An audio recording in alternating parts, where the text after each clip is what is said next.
بسم اللہ الرحمن الرحیم بقیت اللہ خیر لکم ان کنتم مؤمنین۔ السلام علیکم۔ پچھلے لاسٹ ویڈیو کے کمنٹس میں کسی ساتھی نے پوچھا تھا کہ جس ہستی کا آپ ذکر کرتے ہیں تو وہ کون ہے۔ پھر حالانکہ میں پہلے ویڈیو میں اس کا ذکر کر چکا ہوں، لیکن میں مختصراً دوبارہ اس کا تعارف کروائی دیتا ہوں۔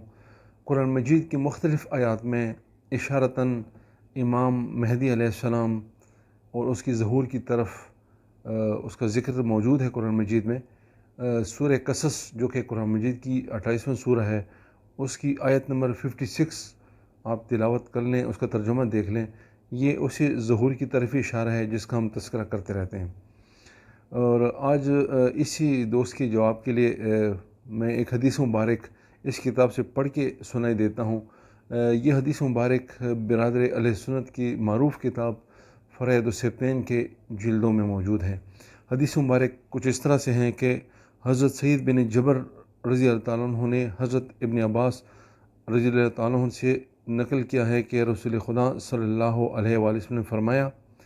میرے بعد میرے خلفاء میرے اوصیاء اور مخلوق پر خدا کی حجت بارہ ہے، جن کے پہلے میرے بھائی ہے اور آخری میرے بیٹے ہیں۔ پوچھا گیا، یا رسول اللہ صلی اللہ علیہ وآلہ وسلم، آپ کا بھائی کون ہے؟ آپ علیہ السلام نے فرمایا، علی ابن ابی طالب علیہ السلام۔ پوچھا گیا، آپ کا بیٹا کون ہے؟ آپ علیہ السلام نے فرمایا، مہدی علیہ السلام، کہ جو زمین کو عدل و انصاف سے اس طرح بھر دے گا جس طرح وہ ظلم و جور سے بھر چکی ہوگی۔ اس ذات کی قسم کہ جس نے مجھے حق کی بشارت دینے والا بنا کر بھیجا، اگر دنیا کا صرف ایک دن ہی باقی بچے گا تو خداوند متعال اس دن کو اتنا طویل کرے گا حتیٰ کہ اس دن میرا بیٹا مہدی علیہ السلام خروج فرمائے گا۔ حضرت عیسیٰ علیہ السلام روح اللہ آسمان سے نازل ہو کر اس کے پیچھے نماز ادا کریں گے، زمین اپنے رب کے نور سے منور ہو جائے گی اور آپ علیہ السلام کی حکومت مشرق و مغرب تک پھیل جائے گی۔ تو یہ اس ہستی مبارک امام مہدی علیہ السلام کا تعارف ایک حدیث سے کی گئی۔ اس کے علاوہ سیرستہ کی مختلف کتب میں، خصوصاً ابن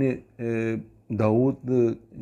کی جو سیرستہ کی مشہور کتاب ہے، اس میں کئی احادیث ہیں جس میں امام مہدی علیہ السلام کا تذکرہ ہے، وہاں سے دیکھ سکتے ہیں۔ انشاءاللہ کسی موقع پر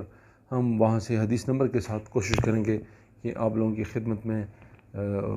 وہ پیش کر سکیں۔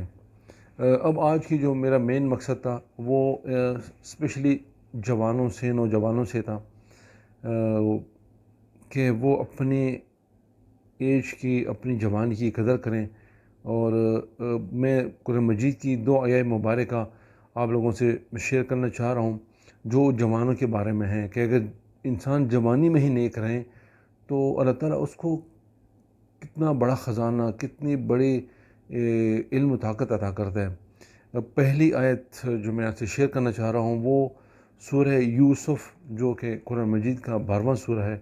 اس کی آیت نمبر 22 ہے۔ وہ آپ اسکرین پہ دیکھ بھی رہے ہوں گے اور میں اس کا ترجمہ پڑھ کے سناتا ہوں۔ وہ کچھ اس طرح سے ہیں کہ جب وہ یعنی یوسف علیہ السلام اپنے کمال شباب کو پہنچ گئے تو ہم نے اسے حکم یعنی نبوت اور علم عطا فرمایا، اور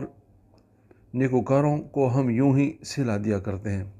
اس طرح سے سورہ قصص جو کہ قرآن مجید کی 28واں سورہ ہے، اس کی آیت نمبر 14 میں موسیٰ علیہ السلام کے بارے میں تقریباً اسی طرح کی ملتی جلتی آیت ہے۔ اس کا ترجمہ اس طرح ہے، اور جب موسیٰ علیہ السلام اپنی جوانی کو پہنچ گئے اور اعتدال پر آ گئے تو ہم نے انہیں نبوت یعنی حکم یعنی نبوت اور علم و دانش سے نوازا، اور ہم نیکوکاروں کو اس طرح سلا دیا کرتے ہیں۔ یہاں پر جوانوں کے ذہن میں سوال آ سکتا ہے کہ چونکہ یہ انبیاء تھے تو ان کو نبوت عطا ہوئی، لیکن آگے آنے والی ویڈیو میں آپ کے ساتھ ایک جوان کے سٹوری وائز جو ایک ریئل سٹوری ہے، اور اس کی 2012 میں نے بک پڑھی تھی، اب میں دوبارہ وہ کتاب پڑھ رہا ہوں۔ وہ ہمارے زمانے کا ایک انسان، ایک جوان جس نے ایک امتحان سے گزرا اور وہ امتحان میں کامیاب ہوا، اپنے نفس پہ اس نے قابو کیا، اللہ تعالیٰ کے لیے اس نے صبر کیا اور نیک عمل کرتا رہا، تو اس کو اللہ تعالیٰ نے بہت بڑا مرتبہ دیا جو ایک روحانی دنیا میں اس کا ایک نام ہے۔ تو ان آیات مبارکہ جو سورہ یوسف اور سورہ قصص کی جو یوسف علیہ السلام، موسیٰ علیہ السلام کے بارے میں ہے، یہ عام جوانوں، مسلمان جوان بھی اس سے فائدہ اٹھا سکتے ہیں، ان کے بارے میں بھی ہے۔ بے شک نبوت تو ختم ہو چکی ہے، لیکن اللہ تعالیٰ کہتے ہیں کہ جو نیکوکار ہوں گے ہم اس کو اسی طریقے سے لدیا کرتے ہیں۔ نبوت نہیں ہوگی لیکن وہ ولی بن سکتے ہیں، صالح بن سکتے ہیں، ابرار بن سکتے ہیں، اور یہ جوانوں کو چاہیے کہ اس طرف آئیں۔ تو وہ جس ہستی کا میں انشاءاللہ آنے والی ویڈیو میں آپ سے ذکر کروں گا، اس کا نام ہے شیخ رجب علی خیاط۔ وہ ہمارے سمجھو کہ پچھلی صدی کے بزرگ تھے، اور پیشے کے لحاظ سے وہ درزی تھے، چونکہ فارسی میں درزی کو خیاط کہتے ہیں۔ اور اس کی ایک بہت ہی انٹرسٹنگ سٹوری ہے، اس پر ایک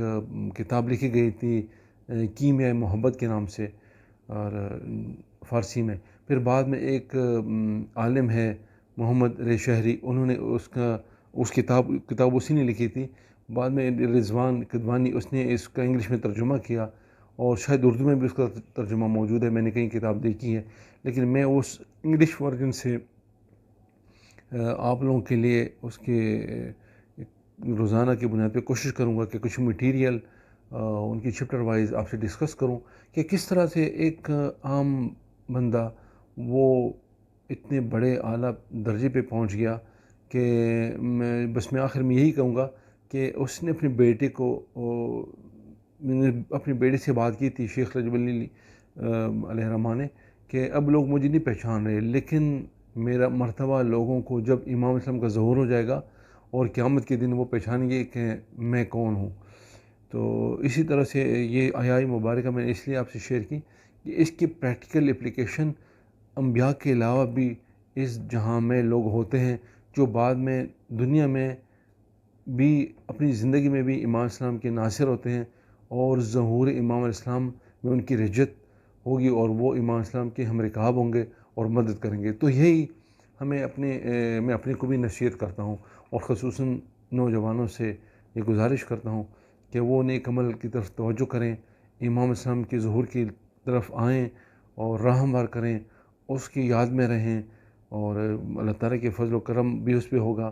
ان کی دنیاوی اور اخروی زندگی انشاءاللہ بہتر ہوگی اور کامیاب رہے گی۔ آنے والے انشاءاللہ ویڈیو میں اب میں کوشش کروں گا کہ میں سمجھے کہ کس وار حصہ وار شیخ رجب علی علیہ الرحمٰ کی تذکرہ آپ سے کروں اس کتاب کے حوالے سے، تاکہ آپ کو پتہ چلے کہ کیسے ایک ہمارے زمانے کا انسان ولی خدا بن سکتا ہے۔ والسلام علیکم ورحمۃ اللہ وبرکاتہ۔